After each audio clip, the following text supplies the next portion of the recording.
Bismillahirrahmanirrahim. Assalamualaikum warahmatullahi wabarakatuh. Waalaikumsalam warahmatullahi wabarakatuh. Alhamdulillah, alhamdulillahil ahad. Wassalatu wassalamu ala man fis samai ismuhu Ahmad wa fil ardi ismuhu Muhammad wa ala alihi wa sahbihi wa ba'd. Faqad qala Allah ta'ala fi kitabihil karim, a'udzu billahi minasy syaithanir rajim. Bismillahirrahmanirrahim. Wa idza a'adzana rabbukum la in syakartum la azidannakum wa la in kafartum inna 'adzabi lasyadid. Wa qala aidan fi ayatin ukhra yarfa'illahu alladhina amanu minkum walladhina utul ilma darajat. Wa qala an-nabiyyu Muhammadin sallallahu alaihi wasallam julusu sa'atin 'indal ulama ahabbu ilallah min ibadati alfi sanatin. Al-hadir. Faqultu lakum qabla suru'i minad du'a amin. Allahumma rabbi shrah li sadri wa yassir li amri wahlul 'uqdatam min lisani yafqahu qawli. Allahumma nawwir qulubana bi nuri hidayatika kama nawwartal arda bi nuri syamsika abadan abada ya rahmatika ya arhamar rahimin. Amin ya rabbal alamin. Pujian dan syukuran kita kepada Allah Subhanahu wa taala biqauli alhamdulillahi rabbil alamin. Segala puji hanyalah milik Allah. Dan salawat teriring salam semoga selamanya terlimpah ruah kepada Sayyidul Syafa'ah, yakni Habibana wa Nabiyana Karim Sayyidina wa Maulana Muhammad sallallahu alaihi wasallam, kepada keluarga sahabat dan sampailah kepada kita selaku umat pengikut ajarannya. Mudah-mudahan kita diakui beliau nanti di yaumil qiyamah dan akan mendapatkan syafaatnya. Amin ya rabbal alamin. Yang sama-sama kita ta'zimi, yang sama-sama kita hormati Ketua DKM kita Haji Rasmita, mudah-mudahan sudah diberikan kesehatan, panjang umur, dan mudah-mudahan keluarga menjadi keluarga sakinah mawaddah warahmah. Dan juga kepada pengurus Mushola Al-Muhajirin yang tidak bisa disebut satu persatu, mudah-mudahan juga jemaah yang hadir maupun yang tidak hadir, mudah-mudahan semuanya mendapatkan ridha Allah Subhanahu wa taala. Segala hajat dan doa-doa kita dikabulkan Allah Subhanahu wa taala. Amin ya rabbal alamin. Jemaah yang rahmat Allah Subhanahu wa taala, alhamdulillah pada kesempatan sore hari ini kita sudah melaksanakan kewajiban kita salat maghrib berjamaah. Dan mudah-mudahan salat kita, zikir kita diterima Allah Subhanahu wa taala. Dan kita lanjutkan untuk sama-sama beritikaf dan mendengarkan nasihat-nasihat lewat para ulama, hadis-hadis baginda Nabi Muhammad SAW sampai nanti waktu Isya. Mudah-mudahan Allah Subhanahu wa taala terima segala amal ibadah kita, dan mudah-mudahan ini salah satu wasilah asbab nanti kita bisa mencapai keridhaan Allah Subhanahu wa taala. Amin ya rabbal alamin. Baik, di dalam kitab ini saya membahas tetap masalah bagian hadis, membawakan kitab Tanqihul Qaul. Ini kitab karangan Imam An-Nawawi Al-Bandani, yang mana kitab ini hadis-hadis pilihan. Dan mudah-mudahan ketika kita sudah dengar hadis ini bisa kita aplikasikan bisa kita praktekkan, implementasikan dalam kehidupan sehari-hari. Karena sesungguhnya orang yang baik itu bukan orang yang punya ilmu, tetapi orang yang mendapatkan ilmu dan mengamalkannya. Walaupun kita dapat sedikit, tapi mengamalkan secara konsisten, secara istiqomah, itulah orang yang terbaik di sisi Allah Subhanahu wa taala. Di dalam hadis disebutkan, tidaklah dia bertambah ilmu, tapi tidak amal, melainkan dia tambah jauh dari rahmat Allah Subhanahu wa taala.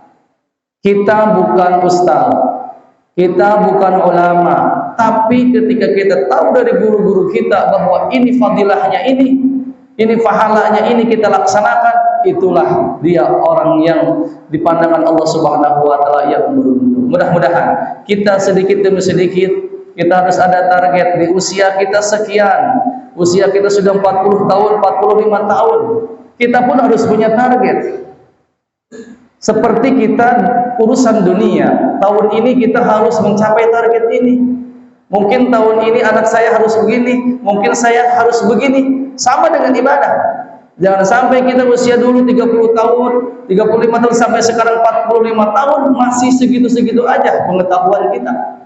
Dengan adanya ta'lim ini, banyak guru-guru kita yang ngisi di sini, ada tauhidnya, ada akidahnya, ada hadisnya, ada fikihnya. Tentunya dengan berbagai macam variasi yang kita ambil, mudah-mudahan Allah Subhanahu wa taala memberikan pemahaman ilmu agama kepada kita yang benar dan kita bisa aplikasikan dalam kehidupan sehari-hari. Amin ya rabbal alamin. Baik, kita hadiah dulu kepada sahibul kitab, mu'allif hadzal kitab, yaitu Syekh An-Nawawi Al-Bandani.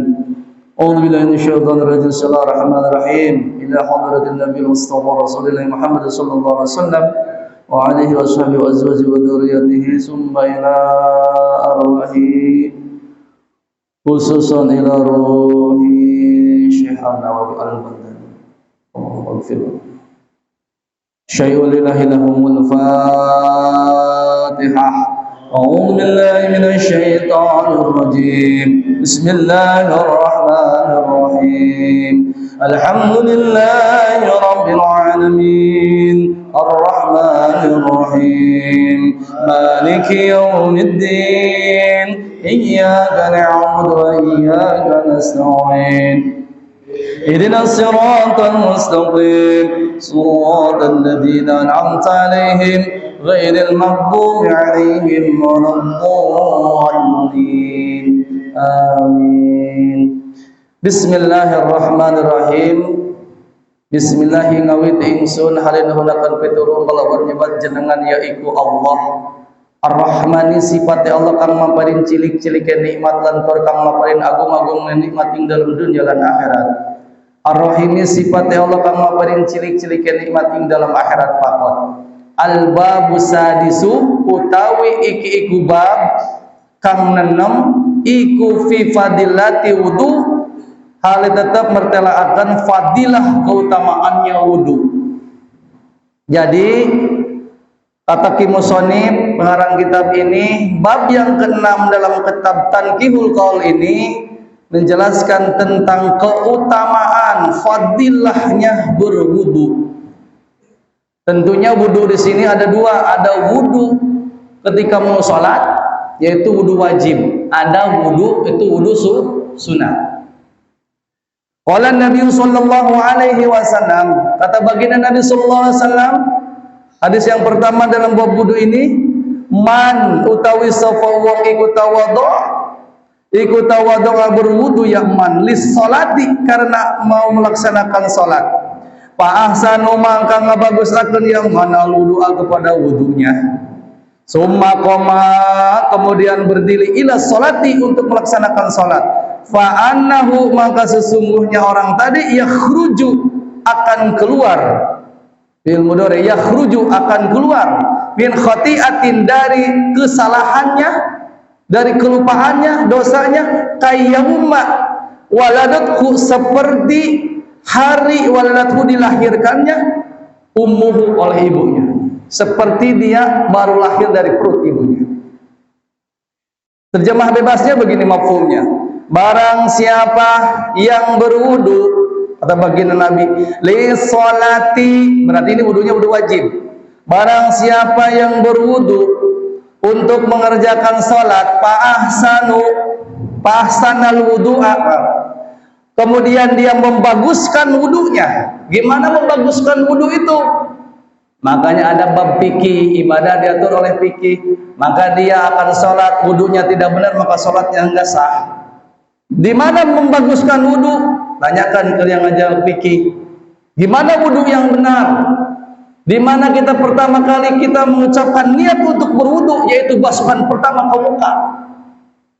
Ketika Bapak membasuh muka, kemudian niatnya nawaitu rafal hadasil atau nawaitu wudu'a, niatnya di basuhan yang ketiga, maka mutlak itu kata ulama tidak sah berwudunya. Jadi niat itu, menerapkan niat itu, wudu yang benar itu ya ketika kita basuhan pertama ke muka, bukan yang kedua atau yang ketiga, karena yang kedua yang ketiga itu hukumnya sunnah. Nawaitu rafal, apalagi nawaitu rafal hadasil asghari di dalam ini apa kok kocok ini.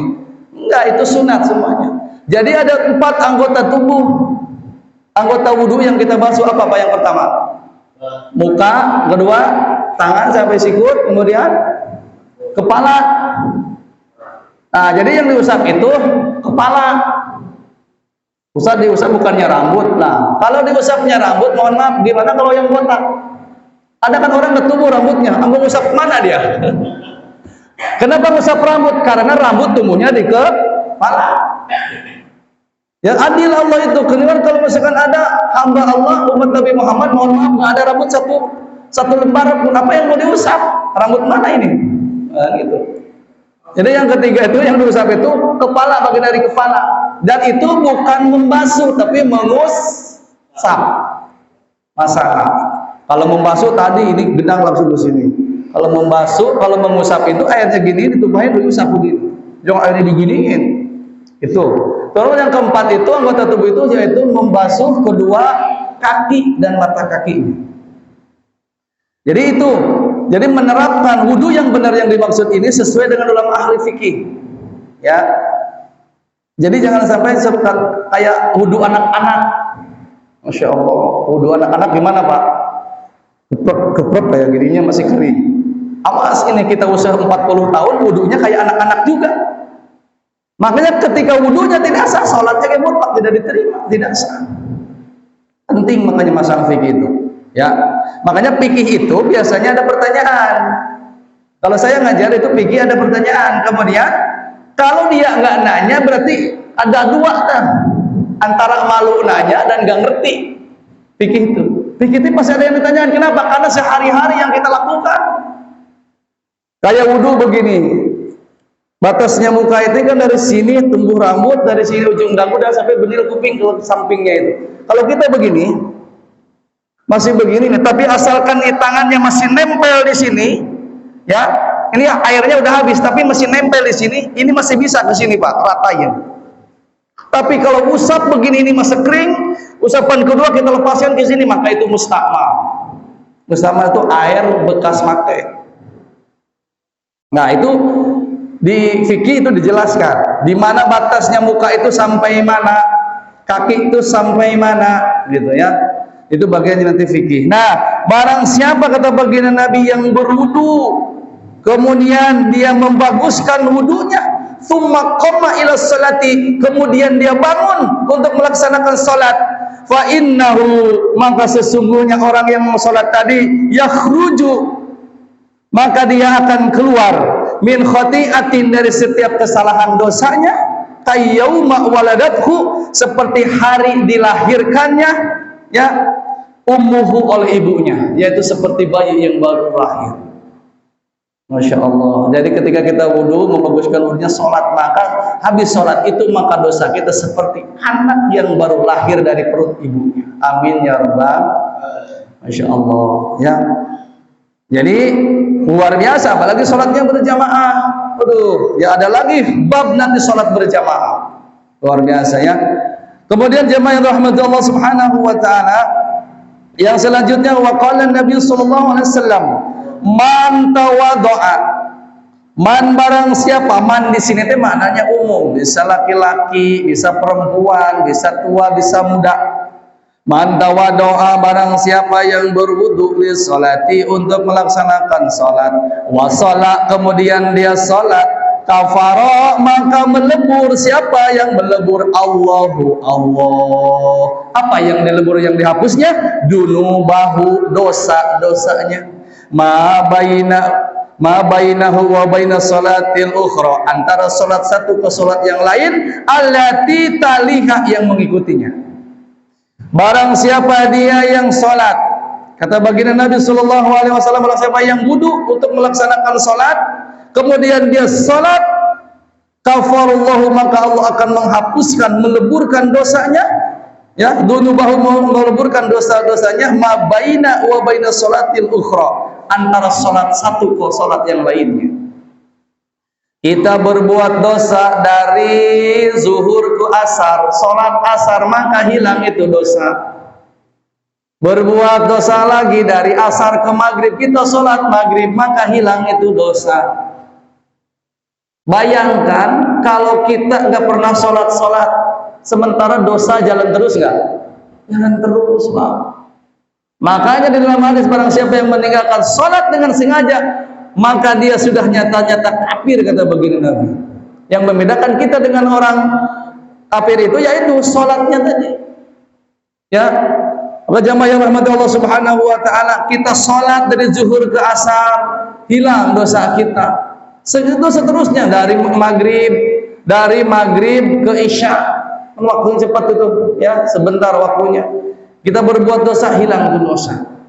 Dari isya ke subuh makan tidur, ilokwe masih ngegosip.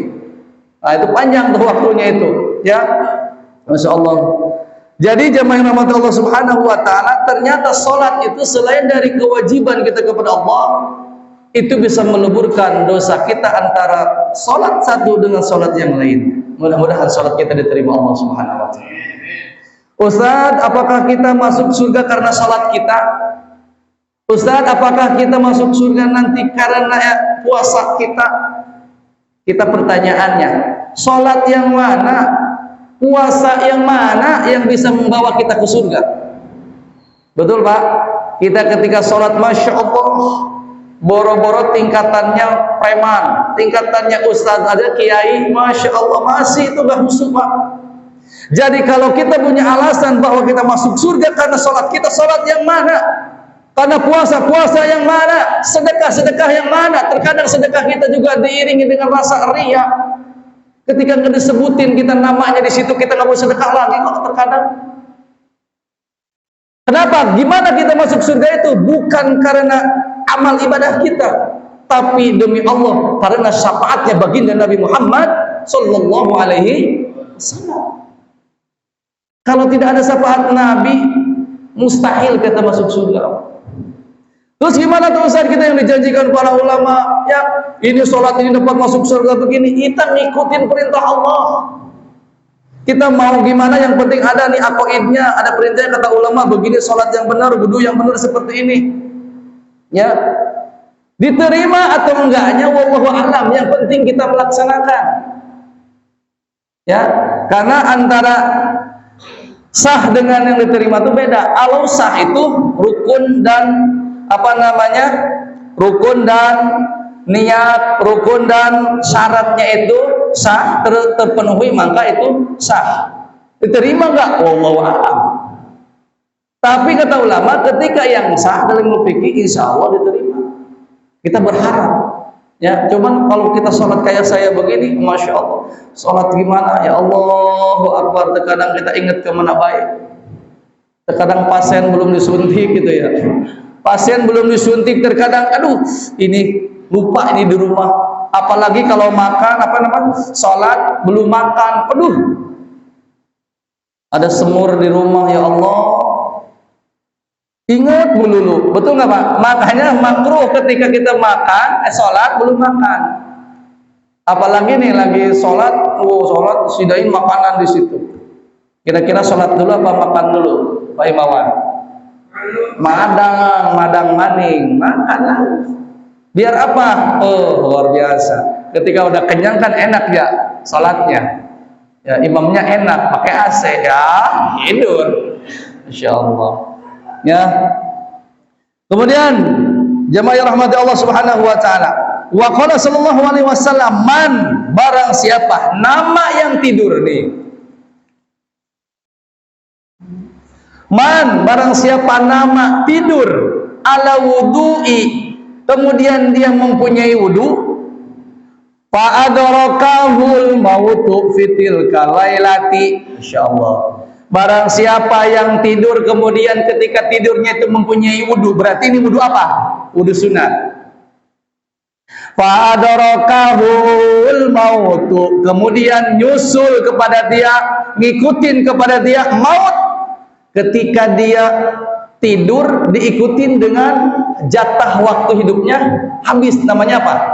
Meninggal, mati dia. Bangun-bangun nanti pas hari pembangkitan, ya Allah, pening hutang masih banyak, ya Allah, mobil belum lunas, itu saya itu. Mati dia, tidur. Kan kalau kita tidur itu tidur itu dalam Al-Qur'an disebutkan roh kita itu ditahan oleh Allah. Kalau masih umur, rohnya dikembalikan lagi. Tapi kalau sudah tidak ada, bablas nanti semua.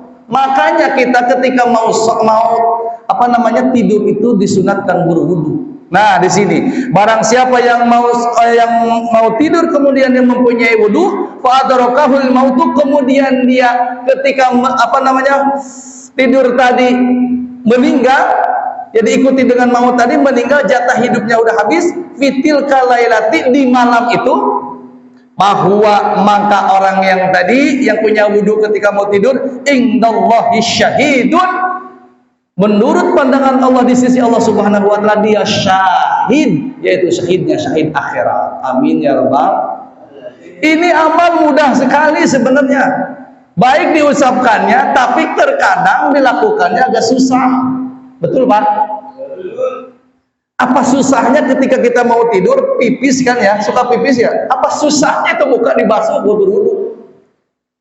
Aduh, boro-boro preman ini yang ngomongnya kadang susah juga Pak. Kenapa tuh? Ya belajar. Betul tidak? Nih, saya kasih trik, kata guru begini, dan alhamdulillah saya sedikit-sedikit mengamalkan. Ketika kita mau tidur, biasanya tidur jam berapa nih Pak standarnya? 10. Ada yang tidur jam 8. Bocah jam 8. Ada kalau sakit jam 8 udah tidur kan? Tapi biasanya jam 10 atau setengah 11 nah tidur. Ada lagi yang suka begadang jam 1, nggak apa-apa. Nih, kalau kita mau tidur jam 10 misalkan, kita itu malam belum tentu kita bangun tahajud, bener nggak? Kita nggak ada jaminan Pak. Kalau baginda Nabi itu udah luar biasa. Nah, ketika kita mau tidur jam 10, kita ambil wudu Pak. Ambil wudu, wudunya jangan wudu sunat, langsung aja wudu untuk melaksanakan sholat. Biar apa? Ketika nanti kita mau baca Quran sah. Kalau kita wudu niatnya mau wudu sunat, maka ketika baca Quran, ketika dia mau sholat, maka tidak sah, itu nggak boleh dipakai untuk sholat dan baca Quran. Tapi ketika wudunya wudu untuk sholat, maka seperti wudu biasa boleh baca Quran dan sholat. Makanya ketika mau tidur kita wudu, kemudian sesudah wudu laksanakan sholat minimal 2 rakaat sholat hajat atau sholat taubat. Mau dua-duanya mangga, sholat sunatan hajat rakaataini lillahi ta'ala 2 rakaat. Kemudian taubat dulu, sholat sunatan taubat rakaataini lillahi ta'ala. Kemudian sholat sunatan hajat rakaataini lillahi ta'ala. Selesai. Kalau belum witir di sini tutup witir. Makanya saya terkadang di sini witir dulu, menjaga nanti malam nggak bisa bangun pas adzan subuh. Kapan witirnya? Sedangkan sholat witir itu baginda Nabi nggak pernah meninggalkan. Jadi ketika kita mau tidur itu berwudu dulu, wudunya wudu mau sholat tadi, kemudian laksanakan Pak 2 rakaat. Emang pertamanya demi Allah susah berat, tapi kalau udah biasa, masya Allah. Ya, jadi sholat hajat 2 rakaat, kemudian sholat taubat 2 rakaat, taubat dulu, kemudian hajat 2 rakaat. Kalau belum witir tutup witir, mau 1, mau 3 silahkan. Nanti pas bangun, misalkan kita bangun setengah 4, tinggal tahajud. Seperti tarawih begitu ya, di bulan Ramadan kan kita witirnya sudah isya, betul, sudah tarawih. Nanti ketika itu jangan witir lagi, tinggal tahajud. Ustaz, kan ada hadis di situ disebutkan tidak ada sholat sesudah witir. Iya, Itu di situ baginda Nabi udah pasti. Abu Bakar keberatan, ya Rasulullah.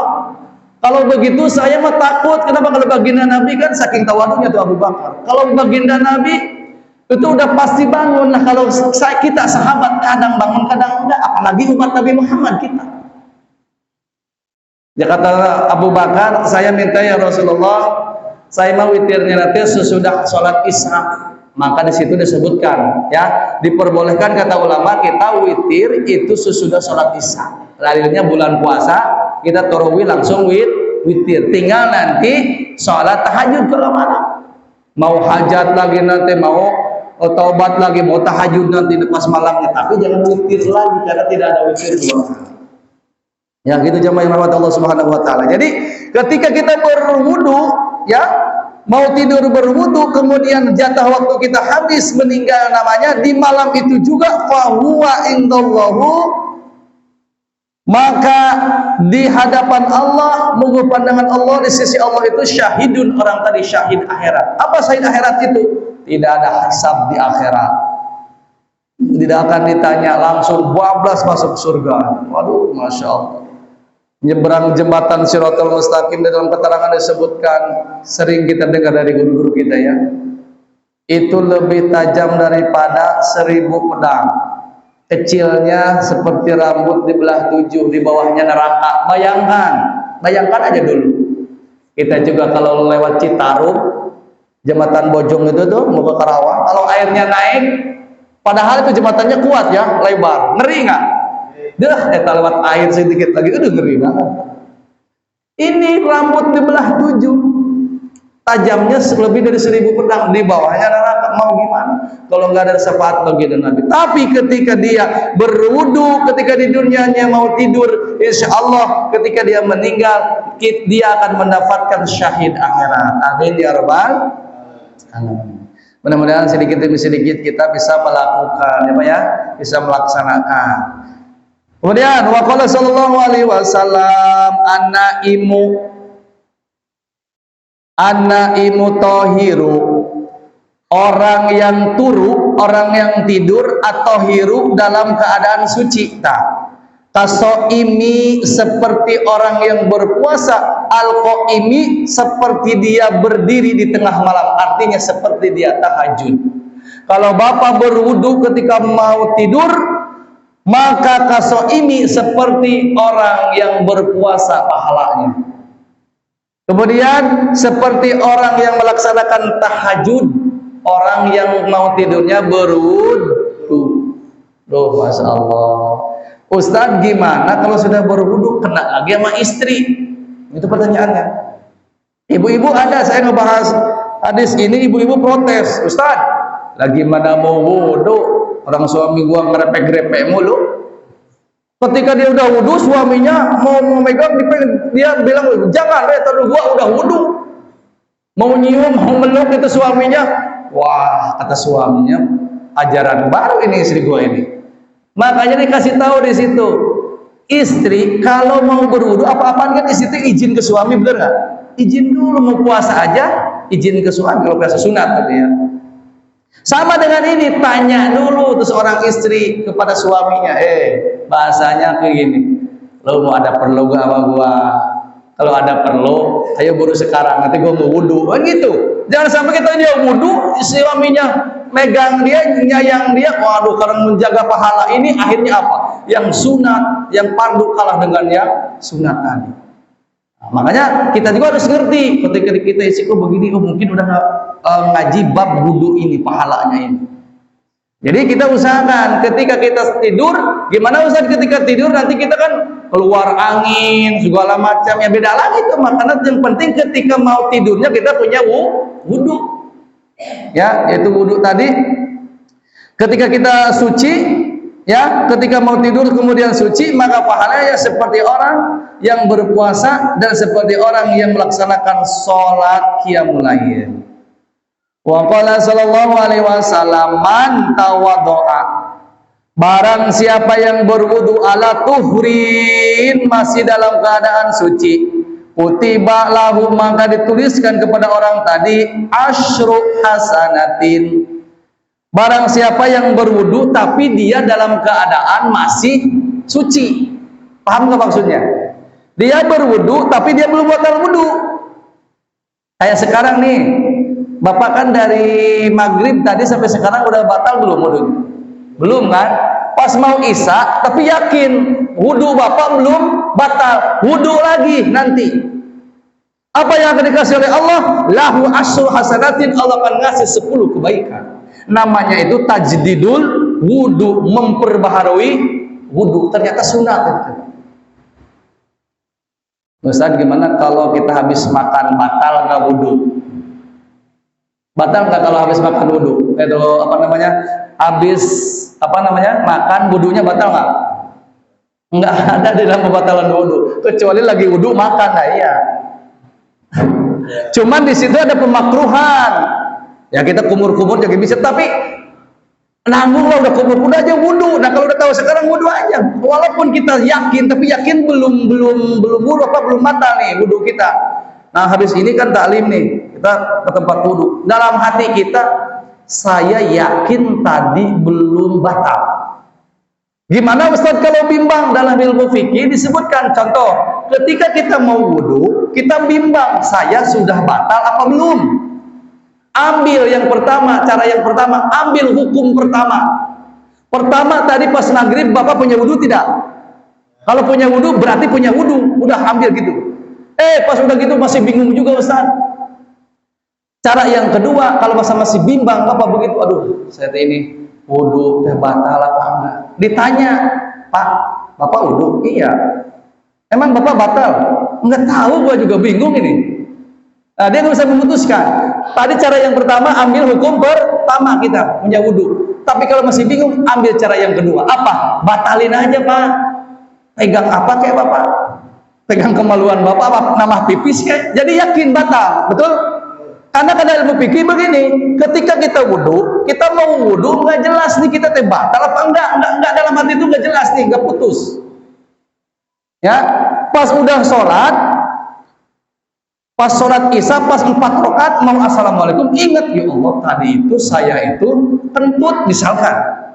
Sementara sebelum wudu tadi dia belum putus tuh, belum putus apanya? Belum putus batal apa memperbarui wudu tuh. Maka sholatnya harus diulang. Kenapa?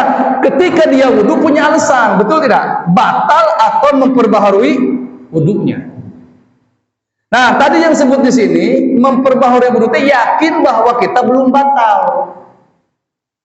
Yakin nih, namanya tajdidul wudu, memperbaharui wudu itu belum batal, tapi kita berwudu lagi. Nah, maka Allah akan memberikan 10 kebaikan.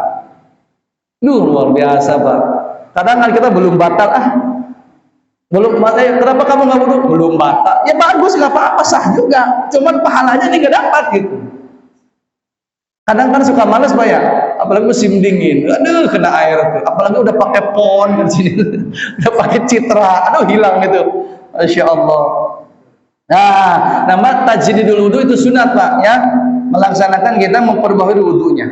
Kemudian waqala sallallahu alaihi wasallam la salata, tidak ada salat liman kepada orang la wudu'a yang tidak berpunyai wudu. Tidak ada sholat kalau dia tidak sah wudunya atau tidak mempunyai wudu. Kemudian wala wudu'a, dan tidak sempurna wudu liman kepada orang lam yadkurismallahi alaih. Tidak sempurna kata baginda Nabi kepada orang yang tidak mengucapkan Bismillahirrahmanirrahim. Berarti ketika mau wudu itu Pak, di situ dianjurkan untuk membaca Bismillah. Karena selain dari madhab Syafi'i, kalau Syafi'i kan baca bismillah itu sunat, tapi madhab yang lain itu ada yang mewajibkan.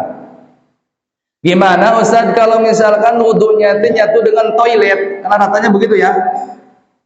Nah, tetap baca bismillah tapi jangan dijaharkan di dalam hati. Tunggu ya giliran di WC meni kencong Bismillahirrahmanirrahim, giliran salat aja diem baik.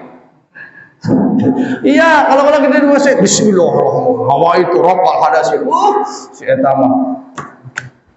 Dalam salat tuh ada rukun qauli, sering dibahas kan di sini.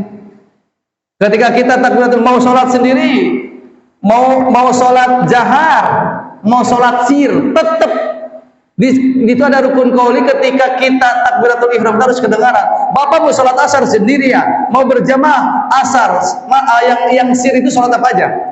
Asar, zuhur, udah ya, asar zuhur. Tetap ketika mengucapkan Allahu Akbar harus kedengaran ke kuping sendiri. Jangan begini, maka tidak sah kata ulama fikih.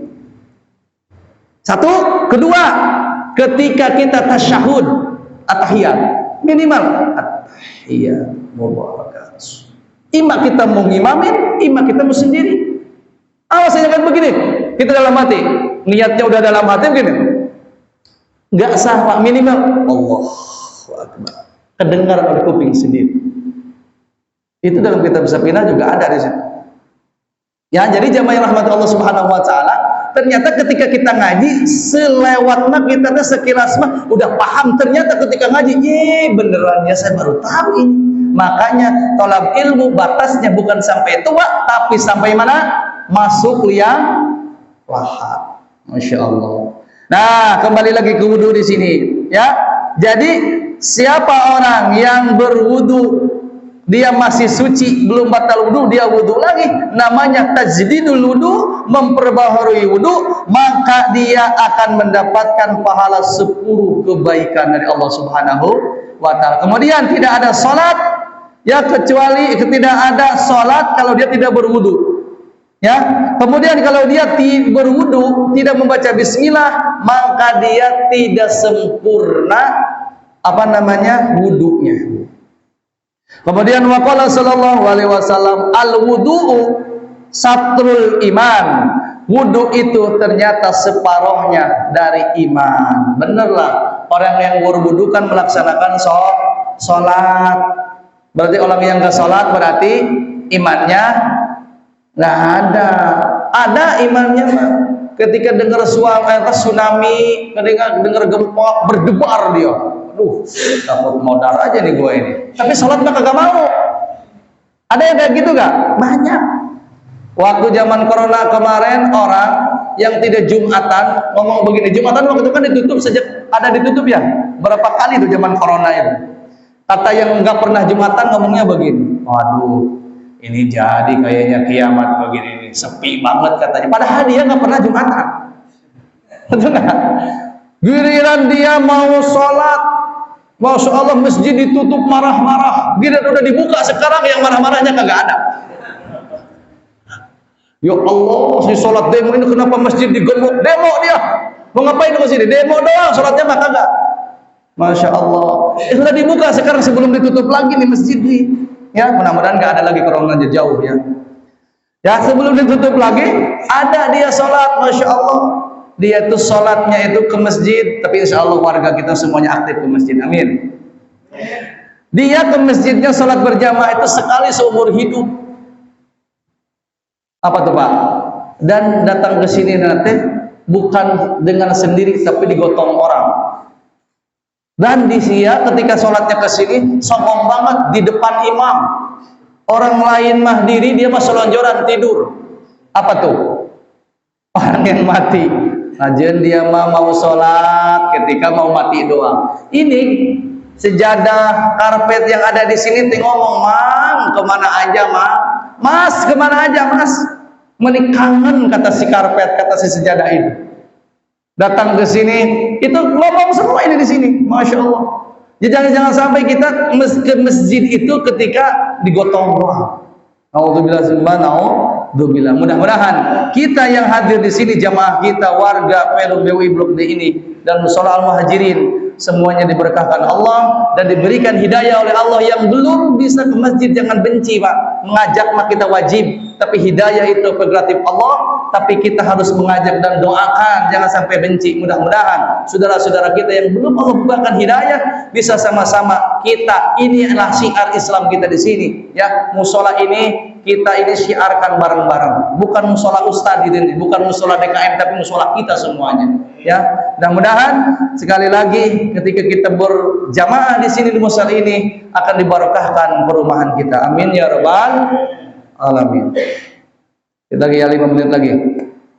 Satu lagi kata baginda Nabi, hadis yang selanjutnya, Bismillahirrahmanirrahim. Wa qala sallallahu alaihi wasallam sibghatul wudu maratun. Asalnya wudu itu satu kali. Cukup sekali juga, Pak. Ketika kita mau sholat maghrib, wudu satu kali selesai. Ketika batal, wudu lagi. Mau sholat isya, intinya ketika mau sholat satu kali wudu. Maka di sini sibghatul wudu'i, asalnya wudu marotun satu kali. Paman tawadoa marataini. Nah, barang siapa dia yang berwudu dua kali, karena maka ada lahu kepada orang tadi kipla ini dua ganjarannya, dua pahalanya. Tadi udah maghrib belum batal, wudu lagi, maka dapat dua kali pahalanya. Kemudian minal ajri, dari pahala mendapatkan dua pahalanya. Waman tawadoa, barang siapa yang berwudu salasan, tiga kali ini. Tadi sekali asalnya, kemudian dia dua kali, kemudian sekarang orang itu mau tiga kali wudunya. Misalkan tadi sholat maghrib kita wudu, mau duduk di sini tadi taklim, wudu lagi. Syaratnya itu tadi yakin belum batal, tajdidul wudu. Mau taklim di sini duduk wudu lagi. Nanti mau sholat isya belum batal, tapi wudu lagi, berarti jumlahnya tiga kali. Nah, barang siapa yang berwudu tiga kali, namanya tajdidul wudu selama tiga kali, fahuwa wudu'ul anbiya min qabli, maka dia akan mendapatkan pahala seperti pahalanya wudunya para nabi sebelumku, kata Nabi. Jadi kalau kita tajdidul wudu selama tiga kali berwudu, ya Pak, memperbaiki wudu, maka pahalanya seperti pahalanya para nabi. Masya Allah. Mudah-mudahan sedikit demi sedikit kita bisa melaksanakan. Amin ya rabbal alamin. Ternyata begitu besar pahala wudu yang selama ini kita tahunya mungkinnya. Ada yang udah tahu, mungkin ada yang baru tahu. Kita cukup sekali aja. Memang cukup sekali, asalnya itu satu kali. Tapi ketika kita wudunya 2-3 kali, maka pahalanya seperti wudunya para anbiya. Amin ya rabbal alamin. Mudah-mudahan ada manfaatnya. Wabil khusus bagi saya yang menyampaikannya, mohon maaf kekurangan dan kelebihannya. Mudah-mudahan kita bisa aplikasikan sedikit demi sedikit ilmu atau hadis baginda Nabi Muhammad SAW. Akhirnya ibadah kita nanti akan bisa diharapkan di akhirat. Ini pahala ini mudah-mudahan diterima di sisi Allah Subhanahu wa taala. Amin ya rabbal alamin. Al-Fatihah. أعوذ بالله من الشيطان الرجيم بسم الله الرحمن الرحيم الحمد لله رب العالمين الرحمن الرحيم مالك يوم الدين إياك نعبد وإياك نستعين اهدنا الصراط المستقيم صراط الذين أنعمت عليهم غير المغضوب عليهم ولا الضالين. Amin. Sekian, mohon maaf kekurangan dan kelebihannya. Assalamualaikum warahmatullahi wabarakatuh.